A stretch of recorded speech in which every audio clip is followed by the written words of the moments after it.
Okay, let's unpack this because I want you to imagine for a second that you're just walking through a forest. Okay, forest. Yeah, just a normal forest. Yeah. And you look up expecting to see, a normal canopy of leaves against the sky, but instead you see roots, Oh, wow. like just massive tangled roots twisting upward into the clouds. And then when you look down, the branches, the twigs, the leaves, they're all growing downward, basically plunging into the earth below. It's a completely surreal image. It forces a total, reevaluation of your basic orientation to reality, which Sure. honestly is exactly the intent of the imagery. It really is. And Yeah. this totally mind-bending visual metaphor is actually the exact blueprint of our reality, according to chapter 15 of the Bhagavad Gita. Right, which is known as Purushottam Yoga or the yoga of the supreme person. Exactly. And this specific chapter is widely considered by a lot of scholars to be the absolute essence of the Gita. So today, we are doing a deep dive into this ancient 20-verse map. It's dense, but it's amazing. It's incredibly dense. Our mission today is to decode the origin of the soul, the illusion of time, and, well, the structure of the universe Not a itself. small task, right? Not at all. And for our sources today, we're pulling from some really rich material. We've got profound ashram commentaries from scholars like Swami Krishnananda and Swami Mukundananda, Right. plus a massive stack of Vedantic student notes and some really comprehensive academic exegeses to help us piece this all together. And we really need all those sources because this chapter, it is a dense collection of philosophical thought. It packs an entire metaphysical universe into a very, very small space. So let's start with that shape of reality you mentioned, the upside-down tree. Yeah, the text calls it the Ashvatha tree. So its roots are positioned above, which in this context represents the supreme source, or, Brahman. Okay. And the branches extend below, which represents all the manifested life forms in the material world. So humans, animals, celestial beings, all of it. So to be clear, above isn't indicating like a literal physical direction in the sky. No, not at all. It implies a logical superiority, right? Like Yeah. the source of material existence isn't found in the physical plane itself. Exactly. It originates from a transcendent spiritual realm, and then that energy flows down and outward into our physical dimension. Right. Now, there's a fascinating insight from our sources about the name of the tree itself. What's fascinating here is the Sanskrit etymology of the word Ashvatha. Oh, yeah. This is one of my favorite parts. Yeah. Because it literally translates to that which will not remain the same tomorrow. That which will not remain the same tomorrow. I love that. It's brilliant. It is the perfect linguistic representation of samsara, the perpetual, endless flux of material life. The commentaries actually compare this existence to a river. A river. How so? Well, when you look at a river, it appears to be this permanent, unchanging geographic feature, right? You say, oh, there's the river. Sure, it's always there. But the actual water you are looking at in that moment is in constant motion. It is never the exact same water twice. Oh, man, that reminds me so much of the wave-particle duality in modern physics. Oh, that's a great connection. Yeah, because the cycle of the universe itself, the wave, is eternal and unbroken. But the individual components, the particles, our bodies, our circumstances, our societies, they're constantly shifting and decaying and changing. Right. Which basically means the material world was never, ever designed to be a permanent home for us. Okay, so if it's not a home, what is it? The commentaries actually describe the material world as a hospital. A hospital. Yeah, it's a highly specialized environment intended to cure our spiritual ailments. The ultimate goal is to heal and then leave the hospital, not to, move your furniture in and start accumulating possessions in your hospital room. Okay, I love that analogy. But I do struggle with one part of the text here. Because the Gita is obviously a foundational Vedic text. Right, absolutely. Yet our sources point out a specific detail in this tree metaphor that seems almost contradictory. The text claims that the leaves of this upside-down tree represent the Vedic hymns themselves. Yeah, that always trips people up. Right. Why would sacred texts justify calling other sacred texts a trap? Like, why are the Vedas the leaves on the very tree we were trying to escape? It's a really sharp, profound internal critique within the tradition itself. So the leaves represent a very specific portion of the Vedas known as the Karma Kanda. The Karma Kanda. Right, and these are the ritualistic hymns designed to provide worldly rewards. So if you perform a specific ritual perfectly, you are promised wealth, or a good family, success, or even like a temporary place in the celestial heavens. Ah, okay. So they nourish the material tree by keeping us totally invested in material outcomes. Exactly. Just as physical leaves absorb sunlight to feed a biological tree, these rituals feed material existence. Right. They keep the sap flowing, so to speak. They do. And look, they are helpful for maintaining social order and morality. But they can further entangle the soul if you mistake those temporary worldly rewards for the ultimate goal of transcendence. So to use the hospital analogy. They act like a really comfortable sedative in the hospital. You feel good, your pain is managed, but you aren't actually curing the underlying disease of material bondage. Oh, wow. That is incredibly clear. So these Vedic rituals are the leaves that keep the tree thriving? We can't just ignore them. We have to actively sever our connection to the fruits they produce. Right, and the texts call this wielding the strong axe of detachment, or viraja. Vairagya. And we have to use this axe because, according to the metaphor, it's not just the main trunk we have to worry about. No, it's much messier than that. The metaphor expands to describe these secondary roots that grow downward from the branches, burying themselves into the earth. What are those? Those secondary roots represent our human desires and our fruitive actions. Every single time we act out of selfish desire or do something solely to extract a specific material result, we basically grow another root. We're anchoring ourselves. Exactly. We anchor ourselves deeper and deeper into the illusion of the material world. Now, I feel like detachment is a concept that often gets completely misinterpreted. People hear that and think it means abandoning your family or quitting your job to go live in a cave in isolation. Right, the whole ascetic stereotype. Exactly. But the sources use a specific historical example to correct this. King Janaka. Ah, King Janaka, the perfect example. Yeah, I mean, he lived in a grand palace, he possessed immense wealth, and he performed all of his royal administrative duties. He was fully engaged in the world. But he's cited as the paragon of detachment. Right, because his internal state was anchored to the self, not to his external possessions.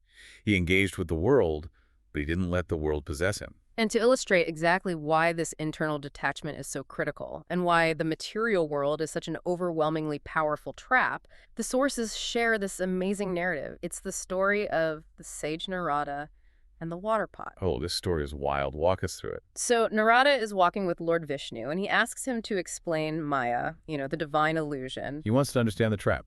Right. So Vishnu agrees, but he says, first, I'm very thirsty. Could you fetch me a pot of water from that nearby village? Seems like a simple request. Very simple. So Narada agrees and heads to the village. He knocks on a door, and this beautiful young woman answers. And he is instantly enchanted. Just totally captivated. Instantly. The water, Vishnu waiting for him, the philosophical question about Maya, it all completely vanishes from his mind. He marries the woman. He just moves in. He moves in. They build a home. They have children. They raise a whole family. Years and years pass. He eventually becomes a grandfather. He's deeply, deeply embedded in this community. Whole life built. A whole life. And then a massive catastrophic flood hits the region. Narada desperately tries to hold on to his wife and his children, but the currents are just too violent. Oh, no. His entire family is swept away. Narada is left weeping in the mud in absolute devastating despair. I mean, his entire life is destroyed. Suddenly, the floodwaters just vanish. The mud is gone. Narada finds himself standing exactly where he was, holding an empty water pot, with Lord Vishnu looking right at him. Wow. And Vishnu just calmly asks where the water is, noting that he's been waiting for, less than a minute. A whole lifetime of profound love, family building, and devastating loss experienced in less than 60 seconds. It's intense. But if we connect this to the bigger picture, it reveals the exact mechanism of Maya. The material world feels intensely, agonizingly real to our senses. Right. The pain is real, the joy is intoxicating, the attachments feel so permanent. Yes, but from the perspective of eternal consciousness, it is just a fleeting momentary reflection, and that is exactly why that act of detachment is so necessary. Because without the ability to step back and observe the illusion, you will just keep drowning in the floodwaters of your own making, life after life. Exactly. You're stuck in the hospital. So once you actually wield that axe and you start to see through the illusion of time and attachment, the text shifts. It moves to what actually happens to the eternal soul, the Atman, as it travels through these It's realities. the soul's journey. And the soul is described as Sanatana, an eternal fragment of the divine with no beginning and no end. But how does it move? The process transmigration, or, reincarnation, is explained through this incredibly delicate analogy in the text. It says, when the soul leaves a physical body, it doesn't leave empty-handed. It takes luggage. It takes luggage. It carries the mind and the senses with it to a new body, exactly as the air carries aromas. As the air carries aromas. I love that phrasing. Because you can't see the wind. Right. And you definitely can't see the fragrance of a flower being carried on that wind, but it definitively moves from one location to another. You can smell it. Yes. The soul carries our mental impressions and our deep-seated tendencies, like a scent, straight into the next life. It's a highly subtle journey. And our sources point out that not everyone can see this happen. Right. Oh, definitely not. The text notes that people who are entirely bound by material consciousness, they cannot perceive the soul departing or enjoying sense objects. All they see is the biological decay of a physical body. Just corpse. Exactly. But those whose eyes are trained in knowledge, possessing what the text calls the Jnana Chakshu, or the eye of wisdom, they can actually perceive this invisible breeze carrying the essence of the person onward. Now, here is where the text takes a shift that, for me, fundamentally changes how we interact with the physical world. Up to this point, we've been talking about God, the supreme source, as the root of the tree way above. Right, it sounds very cosmic, very distant. Super distant. But verse 14 brings the divine right down to your literal gut. Literally. The text identifies God as the Vaishvanara, the literal digestive fire inside all living bodies. Yeah, the text explains that the divine mixes with the incoming and outgoing breath to actually digest the 4 types of food. The chewed, swallowed, licked, and sucked foods. Exactly. God is not presented here as some distant architect who just, built the universe, wound up the clock, and walked away. He is the immediate, visceral energy sustaining our biological and physiological processes. It's a stunning revelation of divine intimacy. God isn't just maintaining the planets in orbit.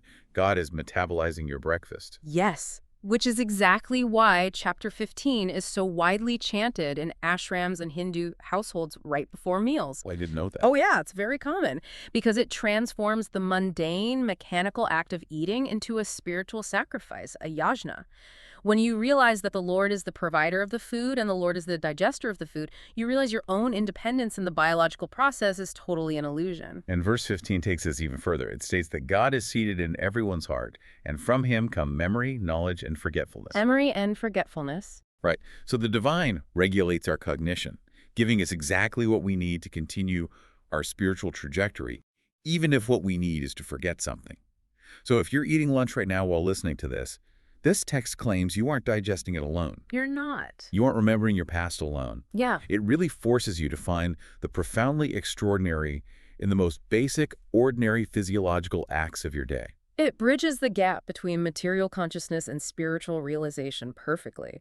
I mean, if God is the literal fire in your stomach and the source of your memory, there is no place where the sacred does not exist. Okay, so understanding that the divine is both the grand creator holding the cosmos together and the literal fire digesting an apple, it leads us to the ultimate philosophical payload of this text. The big reveal. Yes, verses 16, 17, and 18. These 3 verses are so structurally important, they are known collectively as the Trishloki Gita, or the 3-verse Gita. Right. Our sources indicate these 3 verses basically summarize the entirety of Vedantic philosophy by categorizing all of existence. And how do they divide it? They divide reality into 3 distinct beings. First, there is the Kshara. This translates to the perishable or the fallible. Okay. The perishable. This includes all bound souls in the material world, from the smallest insect all the way up to celestial beings. Their bodies and their material situations are constantly subject to change and decay. So stepping out of those perishable branches brings us to the second category, right? The Akshara. Yes, the Akshara. This is the imperishable or the infallible. It refers to the liberated souls who have transcended the cycle of birth and death. They are totally free from material bondage and reside in the spiritual realm, unchanging. Got it. And the third? The third category is the Purushottama, the supreme person. This is the Lord himself, who transcends both the perishable souls struggling in matter and the imperishable liberated souls. The supreme person enters the 3 worlds and sustains them all. Now, depending on who you ask in the history of Indian philosophy, the exact relationship between these three categories, the bound soul, the liberated soul, and the supreme person, is the subject of intense debate. Oh, incredibly intense. It's the core of Vedantic theology. Right. And we are strictly looking at how our sources present the three classic sectarian lenses through which these verses have been interpreted by the great ancient scholars. Because each lens drastically changes the mechanism of liberation. This raises an important question of interpretation. So let's look at the first lens. This comes from Adi Shankaracharya and the philosophy of Advaita, or absolute non-dualism. Absolute oneness. Right. For Shankaracharya, reality is ultimately one. There is only absolute consciousness. So he views the bound souls and the material world not as literal separate fragments of God, but as illusions created by ignorance. And the classic analogy used here is the space inside a clay jar versus the space outside the jar. Exactly. It looks like two entirely different spaces because of the clay walls. Right. But if you break the jar, you realize it was always just one continuous space. The walls were the illusion. So in this Advaita view, liberation isn't traveling to a new realm.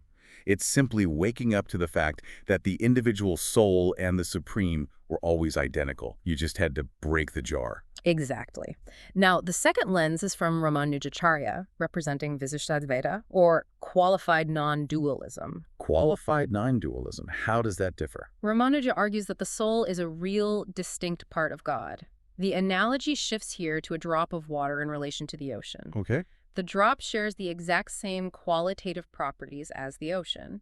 It is wet, it is salty, but it is not the entire ocean quantitatively. It's just a tiny fraction. Right. So the mechanism of liberation here is different. Even in the liberated state, the soul maintains its individual identity, so it can engage in an active, eternal relationship of service to the Supreme. You don't just dissolve into oneness. Okay, that makes sense. And the third lens? The third is from Madhvacharya and the philosophy of Dvaita, or strict dualism. Strict dualism. Yes. Madhvacharya insists on an eternal, insurmountable difference between God and the individual souls. In a strictly dualistic universe, the gap between the infinite Lord and the finite, struggling souls is so vast that Madhvacharya identifies a need for an intermediary. Someone to bridge the gap. Exactly. Because of this, his interpretation of the Trishloki Gita is entirely unique. He identifies the Akshara, the imperishable entity, not as the liberated souls, but specifically as the goddess Lakshmi, the divine consort. Oh, yeah. Yeah. She acts as the unchanging bridge who remains eternally dependent on the Supreme Lord, the Purushottama, while facilitating grace for the bound souls. So we have absolute oneness, we have the qualitative drop in the ocean, and we have strict eternal difference. Three very different philosophical frameworks. But synthesizing these sources shows us something really powerful.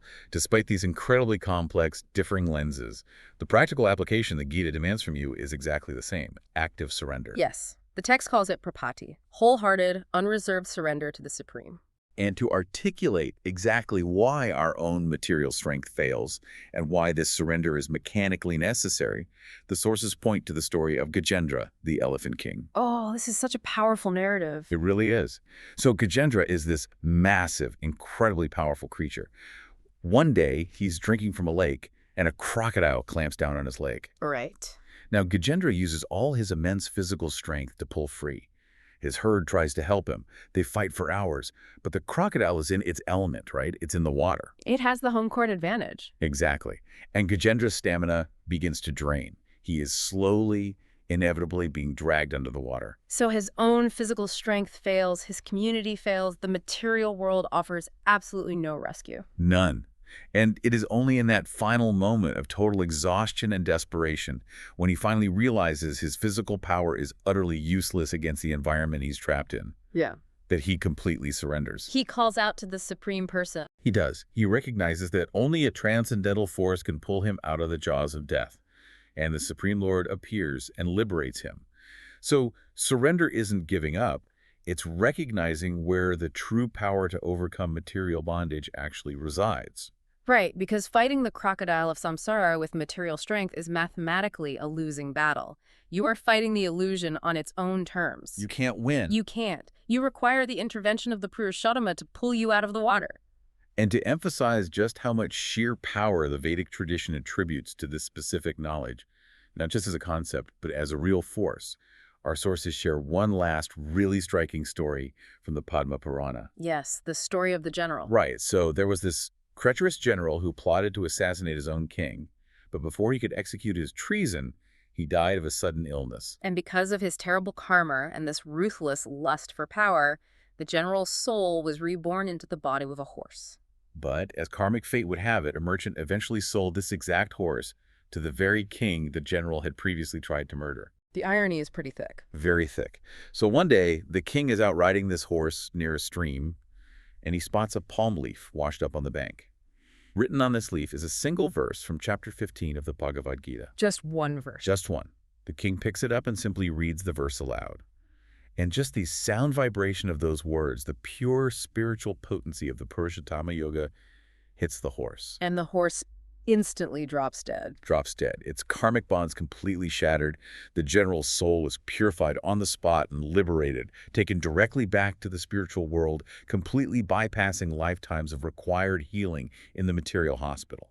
And the king, witnessing this sudden miracle, realizes the immense gravity of the text he holds in his hands. He begins reciting the chapter daily and eventually attains liberation himself. It's a powerful testament to the tradition's belief that this knowledge isn't just, theoretical philosophy meant for debate. It is an active, purifying force that alters reality. Well, it really is. So we've navigated the inverted tree of existence, wielded the axe of detachment against the illusion of time, traced the soul carrying its senses like a breeze carrying perfume, discovered the divine fire digesting our food, and met the Supreme Person above it all. It's a massive journey in just 20 verses. It really is.